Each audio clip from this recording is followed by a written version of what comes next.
അസ്സലാമു അലൈക്കും വറഹ്മത്തുള്ളാഹി വബറകാതുഹു. നബി സല്ലല്ലാഹു അലൈഹി വസല്ലമയുടെ ജന്മദിനം ആഘോഷിക്കുക എന്നത് മതത്തിൽ ഇല്ലാത്തതാണ്, അള്ളാഹുവിൻ്റെ റസൂല് പഠിപ്പിക്കാത്തതാണ് എന്നൊക്കെ പറയുമ്പോൾ ചില ആളുകൾ ചോദിക്കുന്ന ചോദ്യം, ചിന്തിക്കുന്ന ഒരു ചിന്ത, എന്താ ഇപ്പം നബി സല്ലല്ലാഹു അലൈഹി വസല്ലമ പഠിപ്പിക്കണം എന്ന വലിയ നിർബന്ധമുണ്ടോ? അള്ളാഹുവിൻ്റെ റസൂല് പഠിപ്പിച്ചില്ലെങ്കിലും ഒരു നല്ല കാര്യം എന്തുകൊണ്ട് നമുക്ക് ചെയ്തുകൂടാ എന്ന് ചില ആളുകളൊക്കെ ചിന്തിക്കാറുണ്ട്. യഥാർത്ഥത്തിൽ പണ്ഡിതന്മാർ ഇതിനെതിരെ വളരെ ജാഗ്രതയോടുകൂടി നിലകൊണ്ടത് നമുക്ക് കാണാൻ കഴിയും. വളരെ നിസ്സാരമായ കാര്യങ്ങളിൽ വരെ, നിസ്സാരമെന്ന് നമുക്ക് തോന്നുന്ന കാര്യങ്ങളിൽ വരെ പണ്ഡിതന്മാർ സ്വീകരിച്ച നിലപാടുണ്ട്. ഇപ്പോൾ സുബഹി നമസ്കാരത്തിൽ നമ്മൾ അസ്സലാത്തു ഖൈറും മിനൻ നൗം എന്ന് പറയാറുണ്ട് സുബഹിൻ്റെ ബാങ്കിൽ. എന്നാൽ പണ്ഡിതന്മാർക്കിടയിൽ ഒരു ചർച്ച, ഇത് സുബഹിയുടെ ബാങ്കിൽ മാത്രമാണോ പറയാൻ പാടുള്ളത്, അതല്ല മറ്റേതെങ്കിലും ബാങ്കുകളിൽ പറയാൻ പാടുണ്ടോ? ഇപ്പോൾ ഇശാന്റെ സമയത്ത് ആരെങ്കിലും ഉറങ്ങുന്നുവെങ്കിൽ, അല്ലെങ്കിൽ അസറിന്റെ സമയത്ത് ആരെങ്കിലും ഉറങ്ങുന്നുവെങ്കിൽ ആ ബാങ്കിൽ ഇത് പറയാൻ പറ്റുമോ എന്ന ഒരു ചർച്ച പണ്ഡിതന്മാർ നടത്തുന്നുണ്ട്. ആ ചർച്ചയിൽ ഇമാം നവവി പറയാൻ, യുക്റഹു തസ്വീബു ഫി ഗൈരി സുബഹി, സുബഹല്ലാത്ത മറ്റ് ബാങ്കുകളിൽ ഈ തസ്വീബ് അസ്സലാത്തു ഖൈറും മിനൻ നൗം എന്ന് പറയൽ കറാഹത്താണ്. വഹാദാ മദ്ഹബുന വ മദ്ഹബുൽ ജംഹൂർ, നമ്മളുടെ പണ്ഡിതന്മാർ, ഷാഫി മദ്ഹബിലെ പണ്ഡിതന്മാർ, അതേപോലെ ഭൂരിപക്ഷം പണ്ഡിതന്മാർ ഈ അഭിപ്രായമാണ് പ്രകടിപ്പിക്കുന്നത് എന്നാണ്. എന്താ കാരണം? എന്താ, അത് നല്ലതല്ലേ, ആരെങ്കിലും ഉറങ്ങാണ് എഴുന്നേറ്റൂടെ എന്നൊക്കെ ഒരാൾക്ക് ചിന്തിച്ചിട്ട് അത് അനുവദനീയമാണ് എന്ന് പറയാലോ. അങ്ങനെ കുറെ ആളുകൾ അനുവദനീയമാണ് എന്ന് പറഞ്ഞത് കൊണ്ടാണല്ലോ ഇവിടെ ഇമാം നവവി ഇത് കറാഹത്താണ് എന്ന് പറയുന്നത്. ചില മദ്ഹബിന്റെ ആളുകൾ, ചില പണ്ഡിതന്മാർ അങ്ങനെ അഭിപ്രായപ്പെട്ടത് കൊണ്ടാണല്ലോ അതിനെ ഇമാം നവവി എതിർക്കുകയും ഇത് കറാഹത്താണ് എന്ന് പറയുകയും ചെയ്യുന്നത്. വഹക്ക ശൈഖ് അബൂ ഹാമിദ് വസാഹിബുൽ ഹാവി വൽ മഹാമിലി വഗൈറുഹും അൻ നഖൈ അന്നഹു കാന യഖൂലു തസ്വീബ സുന്ന ഫീ കുല്ലി സ്വലവാത്ത് കസുബ്ഹി. ഇമാം നഖൈയെ പോലെയുള്ള പണ്ഡിതന്മാർ ഇത് എല്ലാ നിസ്കാരത്തിലും എല്ലാ ബാങ്കിലും ഇത് പറയാം എന്ന് അഭിപ്രായപ്പെട്ടിട്ടുണ്ട് എന്നുകൂടി പറഞ്ഞതിന് ശേഷം അദ്ദേഹം പറയാൻ, വഹക്കൽ ഖാലി അബു ത്വയ്യിബ് അനിൽ ഹസൻ ബിൻ സാലിഹ് അന്നഹു മുസ്തഹബ്ബുൻ ഫി അദാനിൽ ഇശാഇ അയ്ളൻ, ഇശാ ബാങ്കിൽ ഇത് കൊടുക്കൽ മുസ്തഹബാണ് എന്ന് ഹസൻ ബിൻ സാലിഹിൽ നിന്ന് അഭിപ്രായമുണ്ടായിട്ടുണ്ട് എന്ന് പറഞ്ഞതിന് ശേഷം അദ്ദേഹം പറയാൻ, ദലീലുന, ഇത് കറാഹത്താണ്, ഇത് സുബഹി ബാങ്കിലെ പറ്റൂ എന്നൊരു നമുക്കുള്ള തെളിവെന്താണ്? ഹദീസു ആയിഷ റളിയല്ലാഹു അൻഹ അന്ന റസൂലുള്ളാഹി സ്വല്ലല്ലാഹു അലൈഹി വസല്ലം ഖാൽ മൻ അഹദസ ഫീ അംരിനാ ഹാദാ മാ ലൈസ മിൻഹു ഫഹുവ റദ്ദ്.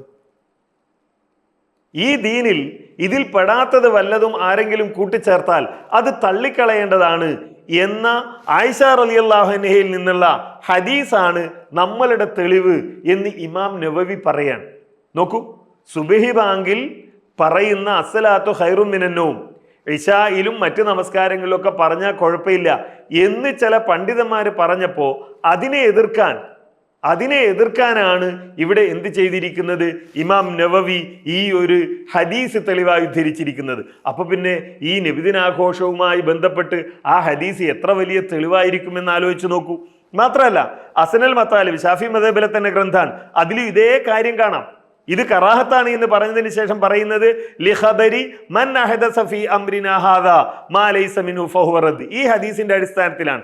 മുഗ്നിയിലും ഇത് കാണാൻ കഴിയും. വയുക്റഹു അൻ യുസവ്വിബ ലിഗൈരി അദാനി സുബ്ഹി ലിഖൗലിഹി സ്വല്ലല്ലാഹു അലൈഹി വസല്ലം മൻ അഹദസ ഫീ അംരിനാ ഹാദാ മാ ലൈസ മിൻഹു ഫഹുവ റദ്ദ്. തള്ളിക്കളയണമെന്നാണ് ചില ആളുകൾ. അത് കേരളത്തിലുള്ളവരും അതേപോലെ കേരളത്തിന് പുറത്തുള്ളവരും ലോകത്തിന്റെ പല ഭാഗങ്ങളിലുള്ള ചില ശൈഖുമാരും ഒക്കെ നബിദിനാഘോഷത്തിന് തെളിവായിട്ട് ഇങ്ങനെ അതിനെപ്പറ്റി പറയുമ്പോൾ എന്താ പറയുന്നത്?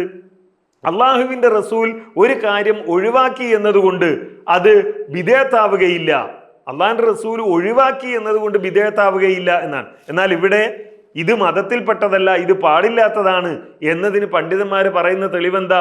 നബി സല്ലല്ലാഹു അലൈഹി വസല്ലമയുടെ മാതൃകയിലില്ല. നബി സല്ലല്ലാഹു അലൈഹി വസല്ലമ അങ്ങനെ ഒരു മാതൃക കാണിച്ചു തരാത്തത് കൊണ്ട് തന്നെ അത് സ്വീകരിക്കാൻ പാടില്ല എന്നാണ്. ഇതിൻ്റെ മാത്രം കാര്യമല്ല. ഈ റജബിലെ ഒരു പ്രത്യേക നിസ്കാരം, അതേപോലെ ശഅബാനിലെ പ്രത്യേക നിസ്കാരം, അതിനെപ്പറ്റി ഇമാം നവവി തൻ്റെ ഖുലാസത്തുൽ അഹ്കാമിൽ പറയാൻ എന്താ പറയുന്നത്? വഹുമാ ബിദ്അത്താനി മദ്മൂമത്താനി മുൻകറത്താനി, ഇത് ബിദ്അത്താണ് ഈ രണ്ട് നിസ്കാരവും. ഈ രണ്ട് നിസ്കാരവും, റജബിലെ പ്രത്യേക നിസ്കാരവും അതേപോലെ ശഅബാൻ 15ന്റെ നിസ്കാരവും, അത് ബിദ്അത്താണ്, ആക്ഷേപാർഹമാണ്, വെറുക്കപ്പെട്ടതാണ്. അതിൽ ഏറ്റവും ആക്ഷേപിക്കപ്പെടേണ്ടത് ഈ സലാത്തുർ റഗായിബാണ്, റജബിലെ നിസ്കാരം. ലിമാ ഫീഹാ മിനത് തഗ്യീരി ലിസിഫാത്തി സലാ. ഒന്നാമത്തെ കാരണം എന്താ? അതിൽ നിസ്കാരത്തിന്റെ, സാധാരണ നിസ്കാരത്തിന്റെ രൂപം തന്നെ മാറ്റിയിട്ടാണ് ഈ സലാത്തുർ റഗായിബ് എന്ന നിസ്കാരം ഉണ്ടാക്കിയത്. അതുകൊണ്ട് അത് പറ്റൂല. രണ്ടാമത്തതോ വലി തഖ്സീസി ലൈലത്തുൽ ജുമുഅ. രണ്ടാമത്തത് ആക്ഷേപിക്കാനുള്ള കാരണം എന്താ? അത് ആ റജബിലെ ഒരു വെള്ളിയാഴ്ചക്ക് പ്രത്യേകത നൽകി അന്ന് നിസ്കരിച്ചാൽ കൂടുതൽ കൂലിയുണ്ട് എന്ന് പറഞ്ഞുകൊണ്ടാണ്. അപ്പൊ അങ്ങനെ ഒരു തഖ്സീസ് നടത്താൻ പാടില്ല, അങ്ങനെ ഒരു പ്രത്യേകത നൽകാൻ പാടില്ല എന്നതുകൊണ്ടാണ് എന്ന് ഇമാം നവവി വിശദീകരിക്കുന്നത് നമുക്ക് കാണാൻ കഴിയും. അപ്പോ റബീഉൽ അവ്വൽ മാസത്തിന് ഒരു പ്രത്യേകത നൽകാൻ പറ്റുമോ? ഇവിടെ ഒരു വെള്ളിയാഴ്ചക്ക് പ്രത്യേകത നൽകി ഒരു നിസ്കാരം ഉണ്ടാക്കിയതിനാണ് എതിർത്തത്. അപ്പോൾ റബീഉൽ അവ്വൽ മാസത്തിന് പ്രത്യേകത ഉണ്ടാക്കാൻ പറ്റുമോ? റബീഉൽ അവ്വൽ 12ന് പ്രത്യേകത ഉണ്ടാക്കാൻ പറ്റുമോ? ഇല്ല എന്ന് പറഞ്ഞിട്ട് പിന്നീട് അദ്ദേഹം ഈ വിഷയത്തിൽ വന്ന ഹദീസുകളൊക്കെ ദുർബലമാണ്, അതേപോലെ തന്നെ അതിനെപ്പറ്റി ഖൂത്തുൽ ഖുലൂബിലും ഇഹ്യാ ഉലൂമുദ്ദീനിലും ഒക്കെ പറഞ്ഞ് സ്വീകരിക്കാൻ പാടില്ല എന്നൊക്കെ പറഞ്ഞിട്ട് അദ്ദേഹം പറയുന്നത് നബി സല്ലല്ലാഹു അലൈഹി വസല്ലമ പറഞ്ഞിട്ടുണ്ട്. എന്താണ്? ഇയ്യാകും വമുഹ്ദസാത്തിൽ ഉമൂർ. നേരത്തെ നമ്മൾ ഉദ്ധരിച്ച ഹദീസാണ് ഇതിൽ ഉദ്ധരിക്കുന്നത്. എന്തിന്? ഒരു നിസ്കാരം, റജബിലെ നിസ്കാരം, ശഅബാൻ 15ന്റെ നിസ്കാരം, ആ നിസ്കാരം പാടില്ല എന്ന് പറയാൻ ഇമാം നവവി തെളിവുദ്ധരിക്കുന്നത് നേരത്തെ നമ്മൾ സൂചിപ്പിച്ച ബിദ്അത്തിനെ കുറിച്ചുള്ള ഹദീസാണ്. ഫൈന കുല്ല ബിദ്അത്തിൻ ലലാല, എല്ലാ ബിദ്അത്തുകളും ലലാലത്താകുന്നു. അതേപോലെ തന്നെ അദ്ദേഹം ഉദ്ധരിക്കുന്ന ഹദീസ് മൻ അമില അമലൻ ലൈസ അലൈഹി അംറുനാ ഫഹുവ റദ്ദ് എന്ന ഹദീസ് കൂടിയാണ് അദ്ദേഹം ഉദ്ധരിക്കുന്നത്. വഹാത്താനി മുഹദസത്താനി ലാ അസ്ല ലഹുമാ. ഇത് പുതിയതാണ്, ഇതിനൊരു അസ്ലുമില്ല. നിസ്കാരത്തിന് അസ്ലില്ലേ? ഉണ്ട്. നിസ്കരിക്കാൻ പറഞ്ഞിട്ടില്ലേ? ഉണ്ട്. നിസ്കാരത്തിൽ റുക്കൂ പറഞ്ഞിട്ടില്ലേ? ഉണ്ട്. സുജൂദ് പറഞ്ഞിട്ടില്ലേ? ഉണ്ട്. ദിക്റുകൾ പറഞ്ഞിട്ടില്ലേ? ഉണ്ട്. എന്നാലും ഈ ഒരു നിസ്കാരം, ഇങ്ങനെ ഒരു രൂപം, അതേപോലെ ആ ഒരു ദിവസത്തിന് ഒരു പ്രത്യേകത, അങ്ങനെ ഒരു നിസ്കാരവും ആചാരവും നബി സല്ലല്ലാഹു അലൈഹി വസല്ലം പഠിപ്പിച്ചിട്ടില്ല എന്നതുകൊണ്ട് അത് സ്വീകരിക്കാൻ പാടില്ല എന്നാണ് ഇമാം നവവി വിശദീകരിക്കുന്നത്. അദ്ദേഹം തന്നെ ശറഹുൽ മുഹദബിൽ ഇതേ കാര്യം ഒന്നുകൂടി പറയുന്നുണ്ട്. അസ്സലാത്തുൽ മഅറൂഫ ബിസലാത്തിർ റഗായിബി വഹിയ 12 റക്അത്ത് തുസല്ല ബൈനൽ മഗ്രിബി വൽ ഇശാഇ ലൈലത അവ്വൽ ജുമുഅ ഫീ റജബ്. റജബിലെ ആദ്യത്തെ വെള്ളിയാഴ്ച, അതാ നേരത്തെ വെള്ളിയാഴ്ച എന്ന് പറഞ്ഞത്, റജബിലെ ആദ്യത്തെ വെള്ളിയാഴ്ച നിസ്കരിക്കുന്ന 12 റക്അത്ത് നിസ്കാരം. വസലാത്തു ലൈലത്തി നിസ്ഫി ശഅബാൻ, ശഅബാൻ 15നുള്ള 100 റക്അത്ത് നിസ്കാരം. ഇത് ബിദ്അത്താണ്, മുൻകറാണ്, ഖബീഹാണ്. എന്നിട്ട് നിങ്ങൾ ഇതിലൊന്നും പെട്ടുപോകാൻ പാടില്ല, വഞ്ചിക്കപ്പെടാൻ പാടില്ല. ഈ വിഷയത്തിൽ പല കിതാബിലും പലരും പറഞ്ഞിട്ടുണ്ട് അതിന്റെ പോരിശ. അതൊന്നും നിങ്ങൾ സ്വീകരിക്കാൻ പാടില്ല എന്നാണ്. നിസ്കാരത്തിനാണോ കുഴപ്പം? ചില ആളുകൾ ചോദിക്കും, എന്തിനാ ഞങ്ങൾ നബിദിനാഘോഷത്തിനെ എതിർക്കുന്നത്? റസൂലിന്റെ മദ്ഹ് പറയുന്നതാണോ കുഴപ്പം? ചരിത്രം പറയുന്നതാണോ കുഴപ്പം? അതൊരു പാട്ടാക്കി പാടുന്നതാണോ കുഴപ്പം? അന്നദാനം നടത്തുന്നതാണോ കുഴപ്പം? ദിക്റ് ചെല്ലുന്നതാണോ കുഴപ്പം? ദിക്റ് ജാഥയാണോ കുഴപ്പം? എന്നൊക്കെ ഇങ്ങനെ ഓരോന്നെടുത്താലും ഒന്നിനും കുഴപ്പമില്ല. ഇവിടെ എന്തിനാ കുഴപ്പം? അല്ലാഹു അക്ബർ എന്ന് പറയുന്നതാണോ കുഴപ്പം? റുക്കൂയിലേക്ക് പോകുന്നതാണോ കുഴപ്പം? സമീഅ അല്ലാഹു ലിമൻ ഹമിദ എന്ന് പറയുന്നതാണോ കുഴപ്പം?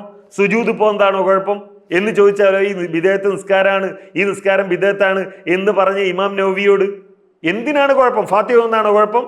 സൂറത്ത് ഒന്നാണോ കുഴപ്പം? അല്ല. എന്താ കാര്യം? ഒന്ന്, അങ്ങനെ ഒരു മാതൃകയില്ല, നബി സല്ലല്ലാഹു അലൈഹി വസല്ലം പഠിപ്പിച്ചിട്ടില്ല. 2, അങ്ങനെ ഒരു ദിവസത്തിന് പ്രത്യേകത നൽകിയിട്ടുള്ള ഒരു ആചാരം അള്ളാഹുവിൻ്റെ റസൂല് പഠിപ്പിച്ചിട്ടില്ല.